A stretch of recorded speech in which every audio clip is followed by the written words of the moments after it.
Good morning here. It's Difference Maker making another YouTube clip. I'm going to come from the scripture of John 20, starting at verse 15, and I'll read to verse 16 and then go from there.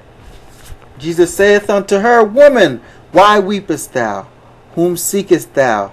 She, supposing him to be the gardener, saith unto him, Sir, if thou have borne him hence, tell me where thou hast laid him, and I will take him away.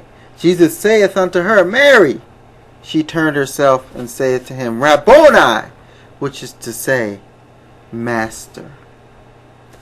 Now, here we see in John, this is John chapter 20, and John is reporting or writing this gospel account, and he's showing where Jesus Christ makes evidences and validations of his resurrection to Mary Magdalene and to his disciples. Earlier, Peter and John had been at the tomb. John had knelt down and looked in, and Peter had went in and seen that the tomb was empty and seen the linen cloth and the handkerchief, and that it was folded in decency and in order. Then John goes in and sees the same thing. And then from there, they leave and return to their homes. And now we come and Mary.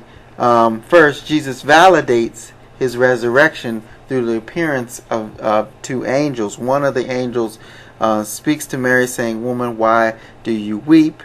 Asking her that question. And then after that, she still is troubled, I would say.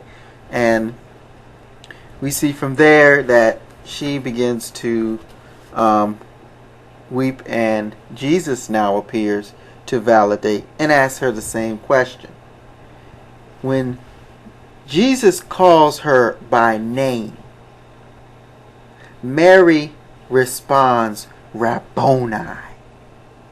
And it says, which is to say, Master. Now that word Rabboni is Rabboni in the Greek transliteration, and it means, Lord or Master. It was something that you gave in honor of your master. It's something high to call, Jesus. She was responding to him as her Lord. Now, what am I trying to get at? What am I pointing out from this text? Go to John chapter 10, verse 27. John chapter 10 and verse 27. And let's read what the scripture says. It says, My sheep hear my voice, I know them, and they follow me.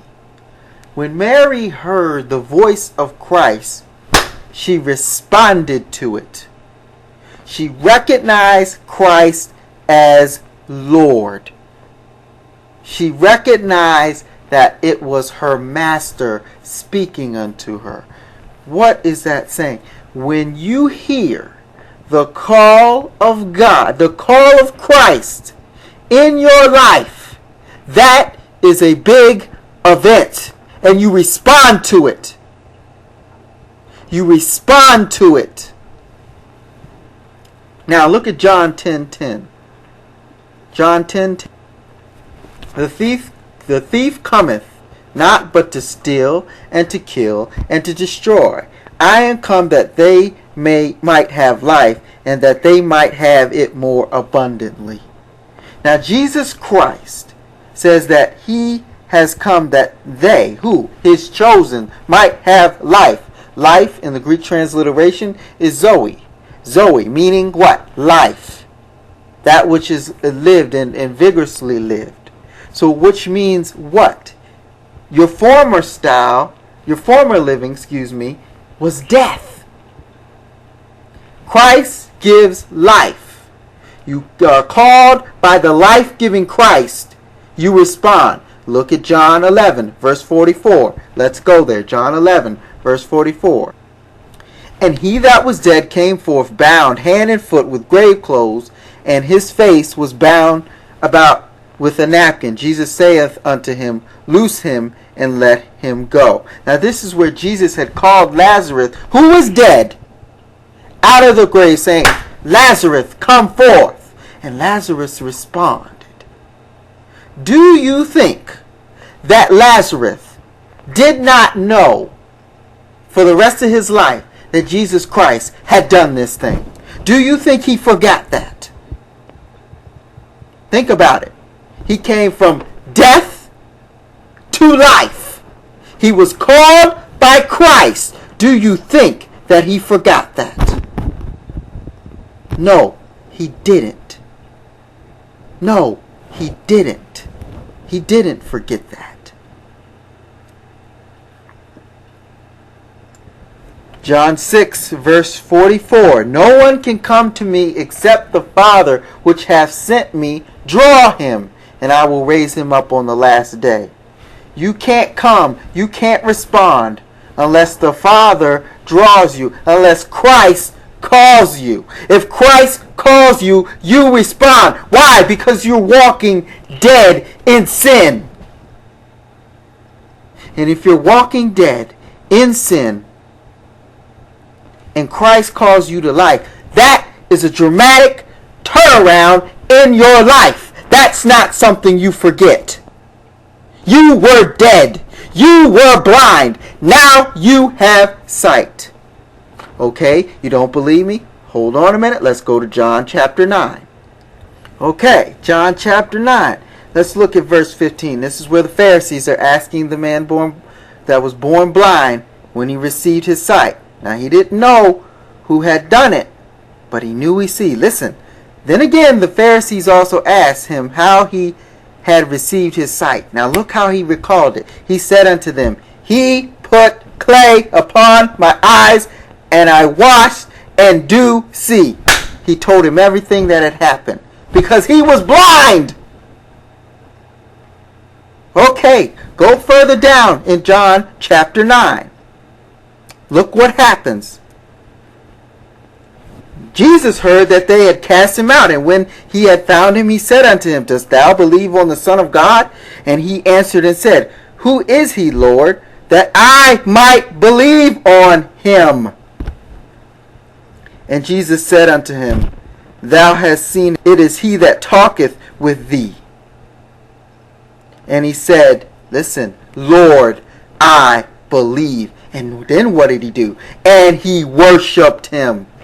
Now, do you think that this man forgot, couldn't replay in his mind, who gave him eyes to see?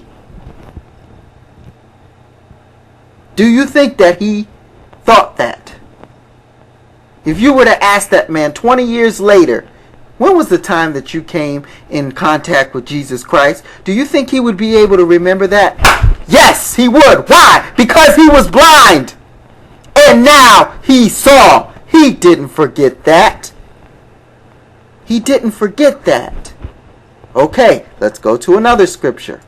Okay, Matthew 13, verse 44.